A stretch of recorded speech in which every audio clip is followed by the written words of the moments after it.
உய்வித்த இன்றைய சிந்தனைக்கு நமது குரு ஆசான் தத்துவஞானி வேதாத்ரி மகரிஷி சூட்சமமாக இங்கு எழுந்தருளி இந்த சிந்தனையை நடத்தி கொடுத்து அதன் பலன் முழுவதும் கிடைக்க அருள்வாராக. இறையருளும் குருவருளும் துணை புரியட்டும். வாழ்க வளமுடன். இது ஒரு அருமையான நன்னாள், துவக்க நாள். ஆரம்பம் 2025. இந்த நல்ல ஒரு புனிதமான நல்ல தினத்திலே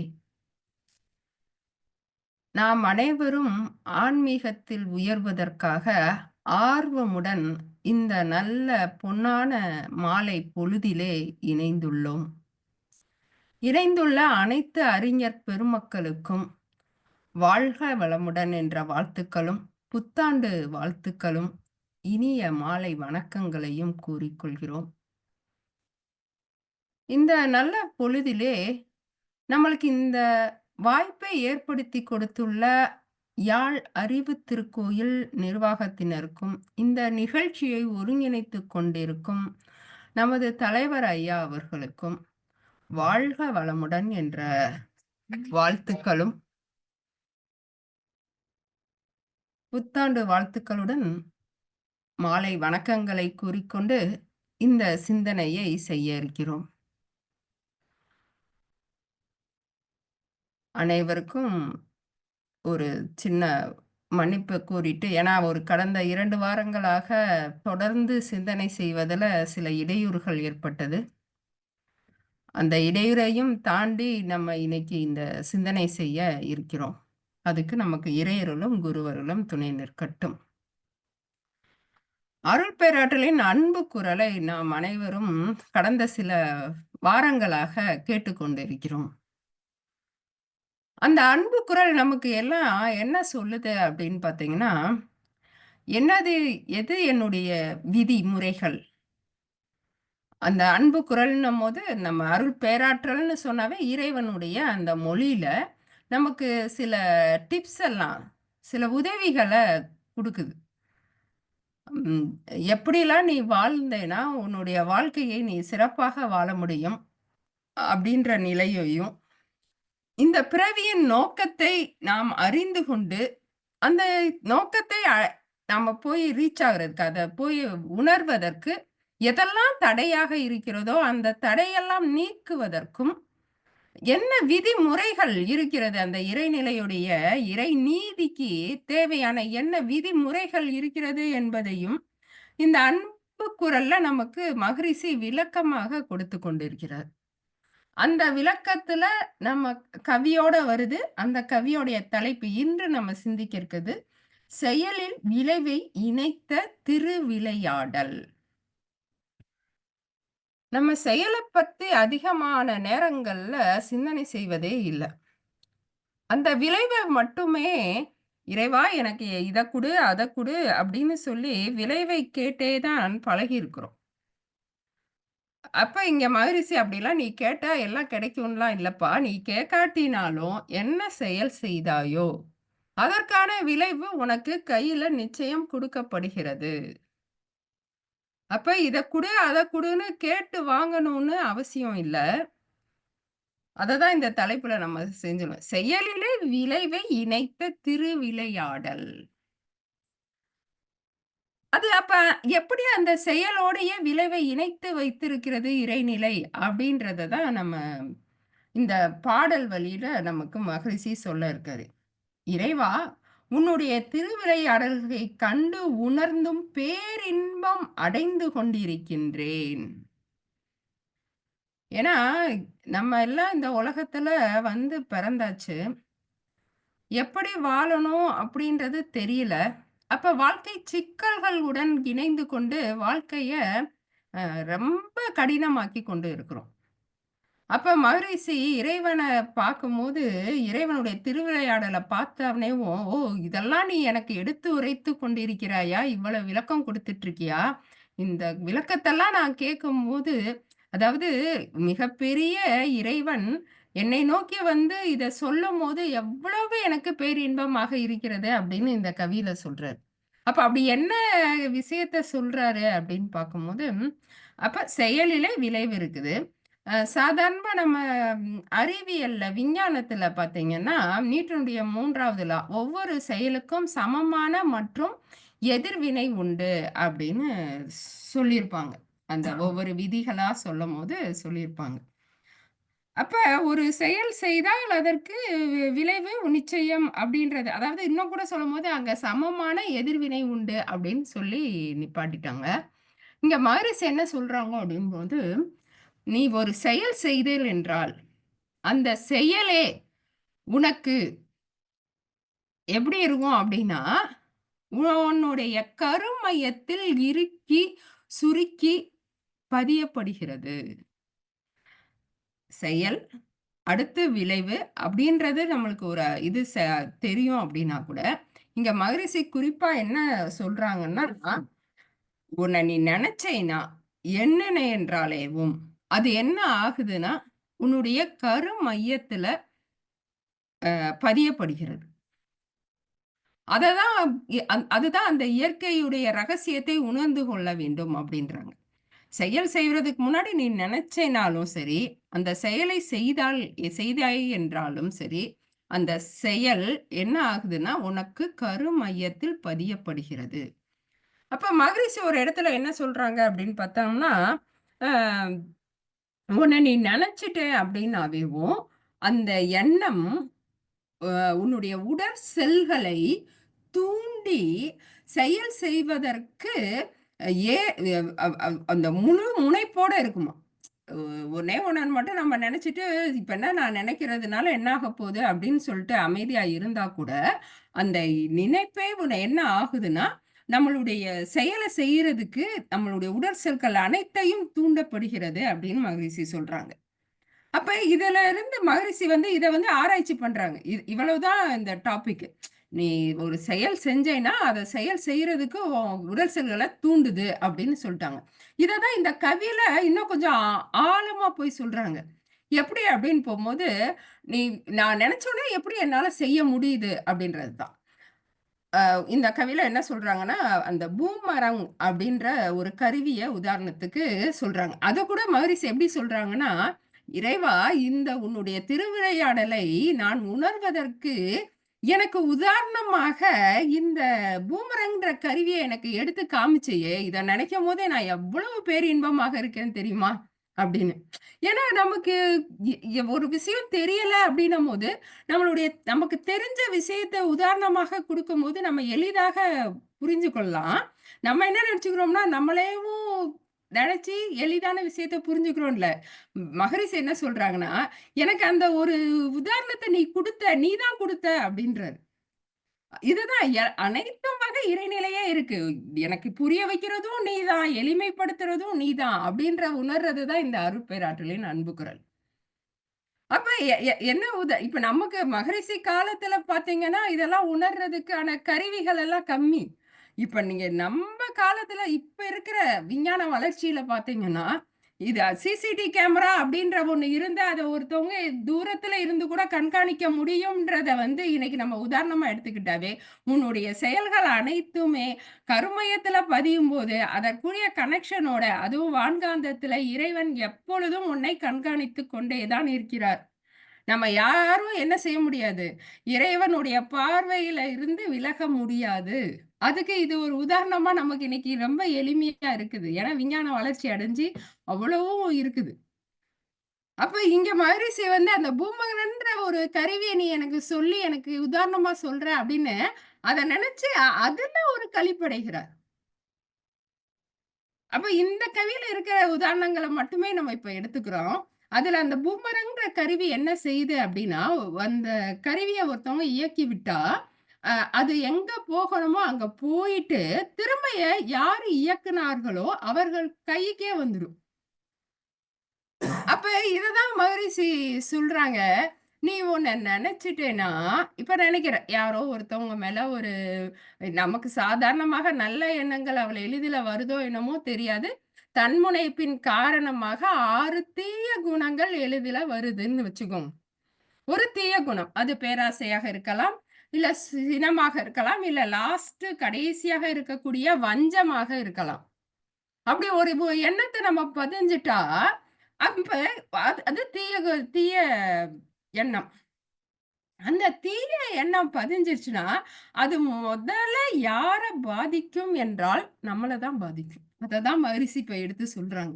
நம்ம சொல்றோம்ல, "ஏன் எனக்கு இந்த ஒரு துன்பம் இறைவன் குடுக்குறான்? நான் யாருக்கும் என் மனசறிஞ்சு எந்த ஒரு துன்பமும் செய்யல. நான் நல்லது தான் செஞ்சுகிட்டு இருக்கேன்." அப்படின்னு சொன்னாலும், நீ உனக்குள்ளாக ஏன் எனக்கு இது நடக்கல, அது நடக்கல என்ற ஒரு பொறாமை எண்ணங்களோ, இல்ல பேராசையோ, எந்த ஒரு தீய எண்ணம், உயர்வு தாழ்வு மனப்பான்மை, அது வந்ததுனாலும் சரி, எதுனாலும் 6 தீய குணங்கள் நமக்கு தெரியும். அதுல எது வந்தாலும் அது உனக்குள்ள பதிஞ்சிட்டு, அதுல யார ரீச் பண்ணணுமோ நீங்க நெனைக்கிறீங்கல்ல, அவங்கள போய் ரீச் ஆயிட்ட. ஆனா அது யார்கிட்டயே தான் இருக்குதுன்னா, நம்மளிடமே இருக்கிறது கருமையத்தில் பதிவாக. ஏன்னா ஒருத்தவங்கள நெனைக்கும்போது, அங்க நம்மளுடைய எண்ண அலைகள் பாயும்.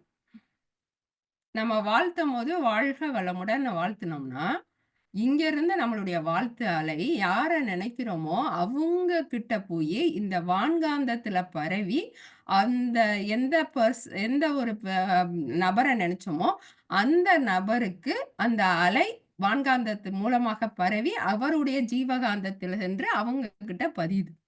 இப்ப அடுத்து என்னன்னா, அத திரும்ப உங்ககிட்ட நீங்க என்ன நெனைச்சீங்களோ, அது உங்களிடமும் திரும்ப வந்து ஏன்னா, அது அலை இயக்கமாக இருக்கிறது.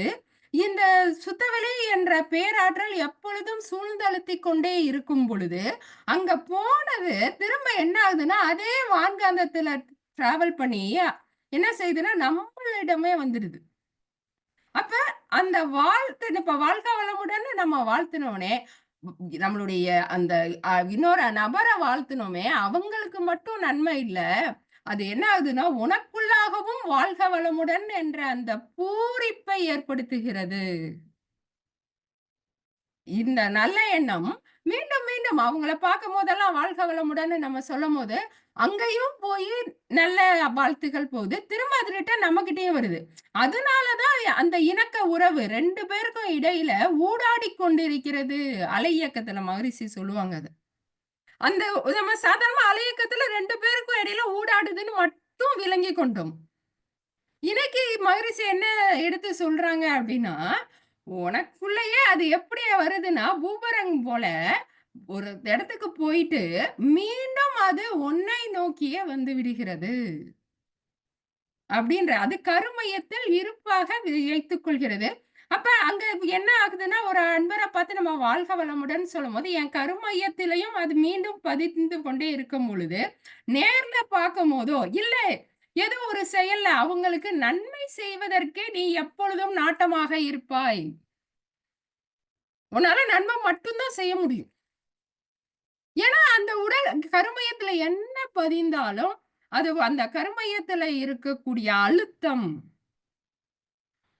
அந்த எண்ண அலைகளின் வீச்சுக்கு அழுத்தம் குடுத்து, அது நன்மை செய்யவும் நம்மள எப்பொழுதும் நாட்டமா சொல்லும். ஏன்னா, அந்த காந்த ஆற்றல் அந்த தன்மையை பெற்று விட்டது. அந்த கருமையத்துடைய தன்மை என்னவா இருக்குதுன்னா, நல்லது செய்றதிலேயே தான் இருக்குது. அப்ப அவங்கள பார்க்கும்போதா இருக்கட்டும், இல்ல நம்மளுடைய சொல்லாக இருக்கட்டும், செயலாக இருக்கட்டும், எல்லாமே எப்படி இருக்கும்னா, அவங்களுடன் இணக்க உறவை ஏற்படுத்திக் கொண்டே இருக்கிறது. அப்ப அந்த கருமையம் இப்படிதான் செயல்படுது அப்படின்றத இங்க மகரிஷி நமக்கு விளக்கமாக குடுக்குறாங்க. அப்ப இதிலிருந்து என்ன புரிஞ்சுக்கலாம் அப்படின்னும்போது, இந்த இறைநிலை நமக்குள்ளாக நீ என்ன ஒண்ண நெனைக்கிறியோ, அது அந்த அடுத்த நபரை எவ்வளவு பாதிக்கிறதோ இல்லையோ, முதல்ல யார பாதிக்கும்னா, நம்மள தான் பாதிக்கும். அது நல்லதா இருந்தா நன்மை. மற்றவர்களிடம் நம்ம அந்த 6 தீய குணத்தை கொண்டும், ஒரு பொறாமை என்ற தீய குணமாக இருக்கட்டும், இல்ல வஞ்சமாக இருக்கட்டும், போட்டி, பகை, குற்ற உணர்ச்சி, பயம் இத மாரி எந்தது நம்மளுடைய உடலுக்கு அ ஏற்ற மாதிரி இல்லாம, அதாவது இணக்கமாக இல்லாம, முரண்பாடாக இருக்கக்கூடிய எத நம்ம நெனச்சாலும், அது யாரை மீண்டும் தாக்கும் அப்படின்னு பார்த்தீங்கன்னா, நம்ம நெனைக்கிற நம்மள தான் தாக்கும். அத தான் இந்த கவியில சொல்லியிருக்காங்க. "செயலிலே விளைவை இணைத்து, நீ என்ன நெனைக்கிறையோ, இல்ல என்ன செய்யறையோ, அதுல தான்ப்பா உன்னுடைய விளைவு இருக்குது. நீ அதுக்குன்னு தனியா போய் பார்க்க தேவையில்ல." அது எப்படி இயங்குதுன்னா, இந்த பூமகரன் மாதிரி தான் இயங்குது. அதனால தான் உன் செயலிலே விளைவு இருக்கிறது. அப்ப நீ தீய எண்ணம் நினைச்சேன்னா, அது முதல்ல யாருடைய கருமையத்துல பார்த்தீங்கன்னா, நம்ம கருமையத்துல தான். அதுக்கு என்ன செய்யுது? மீண்டும் ஒரு அழுத்தத்த குடுக்குது. அப்ப அழுத்தத்தை குடுக்கும் பொழுது, அது உடலிலே நோயாக நமக்கு காட்டலாம். மனதில் தேவையில்லாத குழப்பங்களை உருவாக்கலாம். அப்ப என்ன எனக்கு தெரியல. தேவையில்லாம நான் எதுக்கு கவலைப்படுறேன், கோவப்படுறேன், குழப்பமா இருக்கு. அப்படியெல்லாம் சொல்றோம் அப்படின்னா, அது எல்லாமே நம்மளுடைய எண்ணம் தான். "தீதும் நன்றும் பிறர் தர வாரா." அத வந்து மகரிஷி வந்து இத வெறும் வார்த்தையா நம்ம எல்லாருமே வாசிச்சிருப்போம். அப்ப மகரிஷி இது வெறும் வார்த்தை இல்லப்பா. இது உன்னுடைய வாழ்க்கையில் இருக்கக்கூடிய சூக்குமம். இந்த இறை ரகசியத்தை நீ உணர்ந்து கொண்டால், எல்லாருக்கும் நல்லதவே நினைச்சீங்கன்னா, நம்மளுக்கு மீண்டும் மீண்டும் எல்லாத்தையும் அதுவும் இன்னும் ஒரு படி மேல மகரிஷி சில கவிகள்ல சொல்றாங்க, "நீங்க தவம் பண்றீங்கப்பா. தவம் பண்றப்ப நீ நெனச்சது நடக்கும்." அது எப்படி நடக்குதுன்னா இதுதான். இத வந்து விளக்கமா எடுத்து சொல்ல சும்மா வெறும் அ சம்பிரதாயமா சொல்லவே இல்ல. ஒரு சடங்கு மாதிரிலாம் மகரிஷி சொல்ல. எப்படி நடக்குது அப்படின்னு சொல்றாங்க. இந்த கவிய நான் ஒரு டைம் வாசிக்கிறேன். அது இன்னும் கொஞ்சம் விளக்கம் நமக்கு புரியும். "சுழற்தட்டு விளையாட்டில் சுற்றிவிட்டோன் பெறல் போல்." அங்க சுற்றி விட்டவங்களே திரும்ப என்ன செஞ்சுறாங்களாம்? விட்டுருக்காங்களாம். சொல், எண்ணங்கள், செயல்கள் காந்த அலையாகி சுழன்றோடி விரைவு ஒக்கச் சென்று முடிவான சுத்தவெளி அழுத்தத்தால் எது எதுன்னு சொல்றாங்க பாருங்களேன்.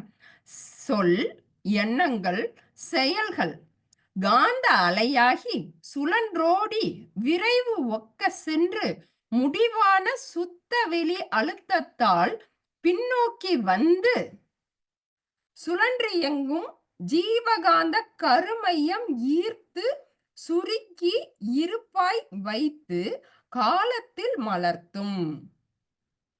பின்னோக்கி வந்து சுழன்றியங்கும் ஜீவகாந்த கருமையம் ஈர்த்து சுருக்கி இருப்பாய் வைத்து காலத்தில் மலர்த்தும். சுழற்சி, ஈர்ப்பு, காப்புண் திருவிளையாடல் என்று சொல்லாமல் விலக்கிவிட்ட சொற்கடந்த பொருளே. மரிஸ் எவ்ளோ அழகா இந்த கவியில நமக்கு இத சொல்லியிருக்காங்கன்னு பாருங்க. இப்ப வேற எங்கேயோ இருந்து நமக்கு இறைநிலை வந்து எல்லாத்தையும் குடுத்துட்டு இருக்குதுல்லாம் இல்ல.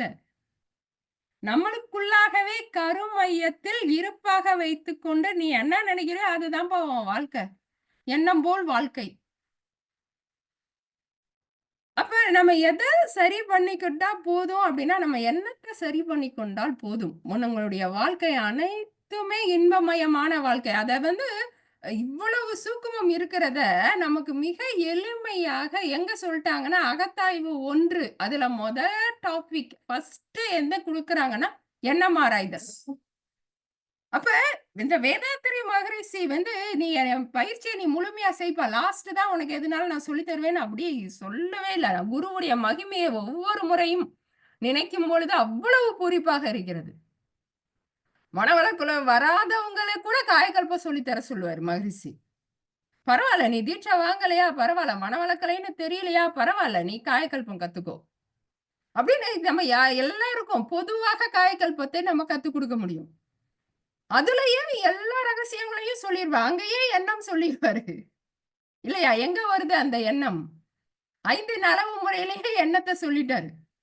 அதுக்கடுத்து சரி அதுல ஆர்வம் வந்து நீங்க அந்த தியானங்கள கற்றுக்கொண்ட பிறகு, அகத்தாய்வுன்றதுல சரி கடைசில வா நான் அதுக்கடுத்து உன்னுடைய சீக்ரெட்ட சொல்றேன் இல்லாம, ஆனா நமக்கு அந்த நிலையில சொன்னோம்னா நமக்கு எளிதில புரியாதுன்றதுனால, நீ இத மட்டும் செய். அதுக்கடுத்து உன்னுடைய வாழ்க்கை சீராகும். அப்டின்னுட்டு அப்படியே எடுத்தோனே எண்ணம் ஆராய்தல். அதெல்லாம் நீ வந்து உனக்கு நல்லது நெனைக்க உனக்கும் நல்லதா, பிறருக்கும் நல்லதாய். தனருக்கோ, பிறருக்கோ, இப்பயோ இல்ல எதிர்காலத்தில எப்பயுமே எனக்கு துன்பம் தராத ஒரு எண்ணத்த மட்டும் வச்சுக்கோன்னு, அவ்வளவு எளிமையாக அந்த எண்ணம் ஆராய்தல சொல்லிக் குடுத்துட்டாங்க. ஏன்னா, இதற்காக தான். அத சொல்லிக் குடுத்துட்டு, இங்க இந்த அருட்பெராற்றல் அன்பு குரல்ல அது ஏன் நீ அத செய்யணும்ன்றத நம்ம இந்த பாடல படிக்கும்போது விளக்கம் கிடைக்கிறது. உன்னுடைய எண்ணத்தை தூய்மையாக்கிக் கொண்டால், உனக்கு நடக்கிற ஒவ்வொன்னுக்கும் காரணம் யாரு தான்? நீ தான். அததான் மகரிஷி இங்க சொல்றாரு. அப்ப 6 தீய குணம் அததான் அருகுண சீரமைப்புன்னு சொல்லி ஆரம்பிக்கிறாங்க மகரிஷி. அப்ப எப்படி சொல்றாங்க அப்படின்னா, உன்னுடைய நீ என்ன நெனச்சாலும் சரி, இன்னும் நல்லா நம்ம தெரிஞ்சுக்கிறது எண்ணம் மட்டும் கிடையாது. சொல், செயல் எல்லாமே தான். நீ என்ன செஞ்சியோ அது உனக்கு என்ன செய்யும்? உன்னை நோக்கி திரும்ப வந்து கொண்டே இருக்கும். அப்போ உனக்கு நல்லது நடக்கணும்னு நெனச்சேன்னா, நீ நல்லத மட்டுமே நல்லதவே எண்ண வேண்டும். நல்லதவே சொல்ல வேண்டும். அதாவது பேசணும். நல்லதவே செயல் செய்யணும். செஞ்சா விளைவு உனக்கு என்னவாக இருக்கும்? நல்லதே நடக்கும். இதுதான் வாழ்க்கையில இருக்கக்கூடிய மிகப்பெரிய ரகசியம். சரி, இவ்வளவு காலம் நான் என்ன பண்ணேன்? ஏது பண்ணேன்லாம் எனக்கு தெரியல அப்டின்னா, அதுக்கும் மகரிஷி. அதனால ஒண்ணும் இல்ல. தப்பு கணக்கிட்டு தான் ஒன்றை எதிர்பார்த்தால் ஒப்புமோ இயற்கை விதி. அந்த இயற்கை விதி தான் இவ்வளவு எளிமையாக இந்த கவியில சொல்லியிருக்காங்க. ஏதோ எனக்கு தெரியாம நான் என்ன செஞ்சுட்டேன்? தப்பு கணக்கு போட்டுட்டேன். அப்ப அதை சரி செய்து கொள்வதற்கு இத உணராட்டினா எப்பவுமே துன்பமுற்று இடர்படுவார். எப்பொழுதும் உனக்கு கஷ்டம் தான். நீ 1000 கோயிலுக்கு போகலாம். 1000 புனித நதிகள்ல நீராடலாம். இல்ல நான் இன்னொருத்து நம்ம மனவளக்கலைக்கு வந்து 10 வருடம் ஆகலாம், 20 வருடம் ஆகலாம். எத்தன வருடம் ஆனாலும் சரி. நான் காலையில தவம் பண்றேன், மாலையில தவம் பண்றேன். என்ன பண்ணுனாலும், இந்த விதியை நீ உணர்ந்து கொண்டு, இந்த விதியை மதித்து வாழ்ந்தால் போதும். இல்லையா? இப்ப ஒரு டிராஃபிக் ரூல்ஸ் எல்லாம் நமக்கு இருக்குது. இப்ப அந்த ம் பைக்ல போகணும் அப்டின்னா, ஹெல்மெட் போடணும் அப்டின்றது நமக்கு விதிமுறையா இருக்குது. அப்ப இந்த விதிமுறையை தெரிஞ்சு, நம்ம அந்த விதிமுறையை சரியான முறையில் பின்பற்றிட்டு போனோம்னா, எந்த ஒரு அ கஷ்டமும் வராது. இப்ப அந்த விதிமுறையே எனக்கு தெரியல. அந்த மாரி ஹெல்மெட் போடணும்னே எனக்கு தெரியலன்னு வச்சுக்கோங்க. அப்ப நான் ஹெல்மெட் போடாமயேவும் அந்த வண்டிய ஓட்டிட்டு போறேன். அப்ப எனக்கு என்ன இருக்கும்? இடையில டிராஃபிக் போலீஸ் வருவாங்க. சில தண்டனைகள்லாம் குடுப்பாங்க. அப்ப அது எனக்கு வாழ்க்கையில சிக்கலாக மாறிவிடும். இப்ப மகரிஷி என்ன செஞ்சுட்டாங்க, அந்த விதிமுறையெல்லாம் சொல்ட்டாங்க. இதுதான்ப்பா விதிமுறை. இதுதான் இப்படிதான் நடக்குது. இறை நீதி வந்து இதுதான். இப்படிதான் உனக்கு வந்து உனக்கு ஒரு விளைவு கிடைக்குது. நீ அந்த இன்பத்தையோ, துன்பத்தையோ உணர்ற என்றால், அதுக்கு காரணம் உன்னுடைய செயல் தான். இல்ல உன்னுடைய எண்ணம் தான். நீ எண்ணத்தை சரிப்படுத்திக் கொண்டால், உனக்கு அந்த விளைவு உனக்கு துன்பத்தை கொடுக்காது. அந்த விதிமுறைய சொல்ட்டாரு மகரிஷி. இனி அந்த விதிமுறையை நாம் பின்பற்ற வேண்டியது ஒன்றுதான். அந்த விதிமுறை கூட எப்படி கிடைக்குது அப்படின்னு சொல்லிட்டு, அந்த நம்ம சொன்னோம் பார்த்தீங்களா? மகரிஷி இந்த இந்த புத்தகத்துல ஆரம்பிக்கும்போது, இந்த விதிமுறை நான் சொல்றேன்னு மகரிஷி எப்பயுமே சொல்லால் மட்டும் நம்பாதேன்னு சொல்ட்டாங்க. ஸோ நீங்களும் முயற்சி பண்ணா இந்த விதிமுறையை உங்க காதுலயும் கேட்கும். காதுலேன்னு வரும்போது, காதுன்ற கருவி மூலமாக இல்ல. சூக்குமமாக நமக்கு கிடைக்கும். அன்னைக்கே சொல்ட்டாங்களா, "ஓசை இல்லாத ஒலி வடிவில்." அப்ப எல்லாராலயும் முடியும். அதையும் தெரிஞ்சுக்கிற அளவுக்கு. அந்த ஒரு சிறப்பு வந்து மகரிஷி நம்ம எல்லாருக்கும் குடுத்துருக்காங்க. இந்த கவிய மீண்டும், மீண்டும் இந்த கவிய அ எனக்கு கத்துக் கொடுத்த பேராசிரியர்கள் உலகநாதன் ஐயா, அவங்க எல்லாருமே இந்த கவிய சொல்லியிருக்காங்க. ஆனா, அந்த நிலையில இந்த கவிய வந்து அப்ப இருந்த காலகட்டத்திலலாம் விளக்கம் கிடைக்கவே இல்ல. இப்ப மீண்டும், மீண்டும் அதுவும் இந்த ஒரு கடந்த 2 வாரத்தின் காரணமாக மீண்டும், மீண்டும் வாசிக்கும்போது, அப்படியே விளக்கம் அதிகமா கிடைச்சுட்டே இருக்குது. இந்த கவிய மீண்டும், மீண்டும் சிந்தனை செய்யணும். அப்ப மீண்டும், மீண்டும் சிந்தனை செய்து கொண்டே இருக்கும் பொழுது மட்டுமே, நமக்கு அந்த இறைவனுடைய திருவிளையாடலை கண்டு ரசிக்கிற தன்மையும், அதை நம்முடைய வாழ்க்கையாக்கிக் கொண்டு வாழ்வதற்கும் முற்பட முடியும். அதாவது ஒரு செயல் வந்துருச்சுன்னா, அதுக்கு நம்மளுக்கு ரியாக்ட் பண்றதுக்கு மட்டும் தான் தெரியும். இல்லையா? ஒரு செயல் நடக்குதுன்னா, அதுக்கு உடனே நம்ம என்ன செய்யணும்னா, ரியாக்ட் பண்ணிடுவோம். அதாவது அதுக்கு எதிர்வினை ஆற்றிடுவோம். ஆனா மகரிஷி என்ன சொல்றாங்க அப்டின்னா, அந்த செயலேவும் உன்கிட்டயே தான்ப்பா இருக்குது. அப்ப ஒண்ணு ஆரம்பிச்சு வச்சியே அந்த புள்ளி எண்ணம் எழும் எண்ணமோ ஒரு புள்ளி. அது இயங்கி மிதிக்கும் இடமோ அகண்டாகாரம். இல்லையா? அது உனக்குள்ள அது எப்பயுமே எப்படி இருக்குதுன்னா, ஒரு புள்ளி வடிவுல சுருங்கி கருமையத்துல இருக்குது. அதுக்கு அடுத்து தான் ரியாக்ட் பண்றது. அப்ப அந்த ரியாக்ட் பண்றதும் என்ன ஆகும்னா, திரும்ப உங்க கருமையத்திலே தான் பதியும். அப்ப கருமையத்துல அந்த காந்த களம் என்ன செய்யுதுன்னா, தீயது இதெல்லாம் பதிஞ்சுட்டு வந்ததுன்னா, அந்த கருமையம் கலங்கப்பட்டு இருக்கிறது. கருமைய கலங்கங்கள்னே சொல்லி தனி டாபிக்கே இருக்குது மகரிஷி. அப்ப இந்த கருமையத்த, கலங்கத்த தூய்மைப்படுத்திட்டீங்கன்னா, அப்ப அந்த எண்ணத்த ஒவ்வொரு அது ஆக்ஷன மட்டும் நீங்க பார்த்தாவே போதும். ரியாக்ஷன்லாம் பண்ணவே வேண்டாம். ஒன்லி கவனித்தல். ஆக்ஷன் என்ன நெனைக்கிறோம்? நெனைக்கிறோமா? நல்லத நெனைக்கிறோமா? நல்லத சொல்றோமா? அவ்வளோதான். யாரு ஏதாச்சும் நம்மளுக்கு முரண்பாடாக செயல்ந்தா கூட, அதுக்கு நம்ம எதிர்வினை ஆற்றணும். உடனே சொல்லணும், பேசணும், செயல்ல காமிக்கணும்லாம் இல்ல. நல்லா யோசிச்சு, "ஓ! இதுதான் நடக்குதா? அது தானா திரும்ப நடக்கும்." அப்படின்னு நம்ம பொறுமை காத்தாவே அதுக்கு தான் சொல்லுவாங்க. காலம் நமக்கு அந்த பொறுமையாக இருந்தோம்னா, காலமே அனைத்தையும் என்ன செஞ்சுரும்? எல்லாத்துக்கும் வழிகாட்டிடும் அப்படின்னு சொல்லுவாங்க. இன்றைய காலகட்டத்தில நம்ம மனவளக்கலைக்குள்ள வந்த அன்பர்கள் வேணா கொஞ்சம் பொறுமையா இருக்காங்க. ஆனா, நம்ம மனவளக்கலைய பற்றி அறியாத அன்பர்கள் கிட்ட அந்த பொறுமைன்றதே இல்லாம போயிடுச்சு. அதனால தான் அவ்வளவு வாழ்க்கை சிக்கல்கள் எல்லாம் தொடர்ந்து மீண்டும், மீண்டும் வந்து கொண்டே இருக்கிறது. இதுக்கெல்லாம் இந்த அருட்பெராற்றல் அன்பு குரல்ல நமக்கு தேவையான விளக்கங்களை குடுக்கிறது மட்டும் இல்லாம, மகரிஷி வந்து ரொம்ப தெளிவா, ரொம்ப எளிமையாக இங்க குடுத்திருக்காங்க. நான் மீண்டும், மீண்டும் சொல்றது என்னன்னா, வாய்ப்பு கிடைத்தது என்றால், இந்த புத்தகத்த எடுத்து நீங்க மீண்டும், மீண்டும் படிங்க. அருட்பெராற்றலின் அன்பு குரல நம்ம எல்லாருமேவும் கேட்டு இன்புற வேண்டும் அப்படின்றது தான் மகரிஷி அதுக்கு தான் இந்த கவியவே குடுத்துருக்காங்க. ஸோ அத நம்ம முயற்சி செஞ்சோம்னா, நம்மளும் நம்மளுடைய ஆன்ம வாழ்வுல உயர்றது மட்டும் இல்லாம, நம்மளுடைய இந்த டே டு டே லைஃப்ல லௌகீக வாழ்க்கையிலயும் நம்மளுடைய சிக்கல்கள்ல இருந்து விடுபட்டு கொண்டு, வாழ்க்கை எவ்வளவு இனிமையாக அனுபவிக்கலாம் அப்படின்னு அந்த நிலையில நம்மளுக்கு இந்த புத்தாண்டு இன்று தொடங்கி இருக்குது. இந்த புத்தாண்டுல இருந்து மகரிஷியுடைய குடுக்குற ஒவ்வொன்னையும் எந்தெந்த தத்துவமாக இருக்கட்டும், அந்த தத்துவத்த கொஞ்சம் ஆழ்ந்து எப்படி அந்த ஏன்னா மகரிஷி சொல்ட்டாங்க. நீங்க என்ன நெனச்சீங்கனாலும் அது உங்க கருமையத்துல பதியும்ன்ட்டு. அப்ப அந்த கருமையத்துல பதியறதுக்கு நம்மளுடைய கருமையத்துல படிச்சதுன்னா அடுத்து சொல்ட்டாங்க. அதுதான் உன்னுடைய அடுத்த சங்கதியினருக்கு நமக்கு கொண்டு போய் குடுக்குறது.